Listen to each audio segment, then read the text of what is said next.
បាទសរសេរបងប្អូនយើងទាំងគ្នាហ្នឹងហើយអានេះខ្ញុំមកបង្ហាញពីរបៀប set up ការ update EA ចាស់មកថ្មីអញ្ចឹងយើង add function ច្រើនដែរគឺយើងបាន add RSI cut loss in dollar ទៅមកយើង add session មានន័យ add មក trade ទៅមក add ថ្ងៃ trade វិញអត់ចង់ឲ្យវា trade ថ្ងៃណាយើងបិទបានអូខេយើងអត់ច្រើនដែរតែយើង run អូខេបច្ចុប្បន្ននេះយើង set ចំនួនលុយ 1000 អញ្ចឹងអានេះយើងប្រើចំនួនលុយ 1000 ដើម្បីឲ្យសុវត្ថិភាព account 1000យើងអាចធ្វើ profit បានមួយខែចន្លោះ 20% 15% ឡើងទៅ 20% ក្នុងមួយខែអូខេអញ្ចឹងការ set របស់យើងត្រង់ហ្នឹងយើងដាក់មេគុណ 1.2 បានហើយចំនួនលុយ 1000យើង set 0.02 អូខេត្រង់ទៅនេះហើយត្រង់ first GP ដុល្លារអញ្ចឹងយើងដាក់$10មកត្រង់នេះដាក់$10អូខេ$10អូខេកន្លែងហ្នឹងក៏ដែរ pip setup pip step វានៅដែរ 1000 ដែរត្រង់ទៅនេះ make loss ហ្នឹងយើងដាក់ពាក្យកណ្ដាលលេខទុនរបស់យើងដាក់ 50000 ចុះចឹងបើសិនកាលនេះវា hold ដល់ 50000 ពាក្យកណ្ដាលទុនរបស់យើងវានឹងកាត់អូតូបន្តិចនេះលុយមក 100,000 សេនអូខេចង់ត្រង់ទៅនេះ RSI ហ្នឹងយើងចុច true អញ្ចឹងហើយយើងដាក់ true អញ្ចឹងហើយត្រង់ទៅនេះ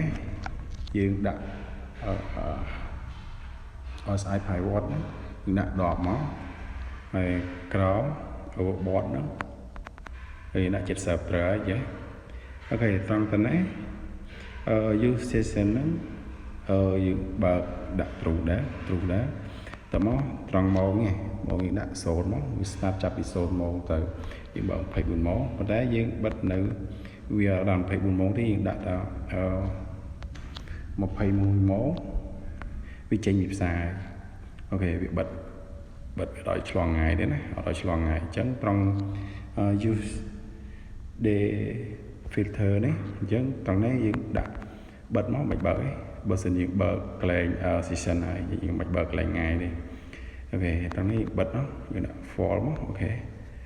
ប៉ុណ្ណឹងឯងឬជាការស្រេចហើយយើងមើលកន្លែង come on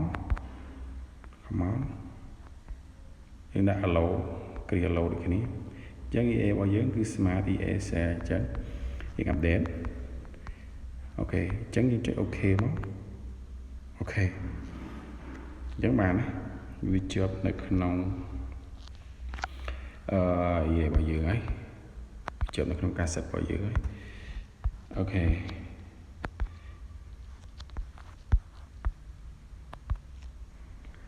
យើង set ទៅលើ Premier អញ្ចឹងយើង set មួយទៀតមកយើង set ដែលមកយើង set ដាក់ buy ម្ដងអូខេនេះ smart EA buy ចឹងអូបដាក់មក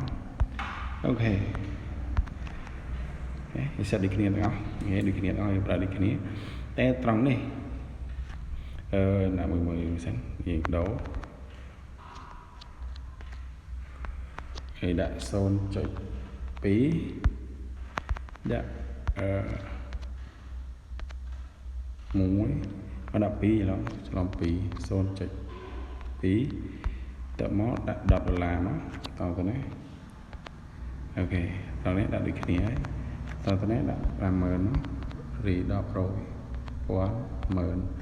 អូខេខ្ញុំបើក true មកតនេះដាក់10ដូចគ្នា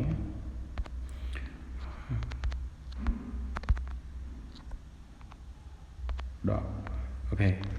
ហើយត្រង់ចំណុចនេះយើងដាក់70អូខេ30អូខេដូចគ្នាអញ្ចឹងយើងដាក់លេខ30ឲ្យត្រូវអញ្ចឹងត្រង់session ហ្នឹងយើងបើកធម្មតាមកដាក់0ដូចគ្នាមកដាក់ចាប់ start ទៅពី0ម៉ោងទៅហើយនេះដាក់21មក finish នៅ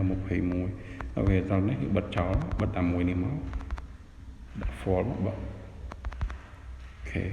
បើតើមកយើងឆែកកន្លែង command គ្រីសនៅអូខេគ្រីសហើយចឹងយើងចុចអូខេមកអូខេតើមកយើងបើកបើកចឹងឲ្យចាំពេលភាសាបើកEA នេះចូលភាសាអូតូម៉ាទិកយើងសិតលើ PMN នេះយើងសិតអានេះខ្ញុំតែលើ BTC ទេ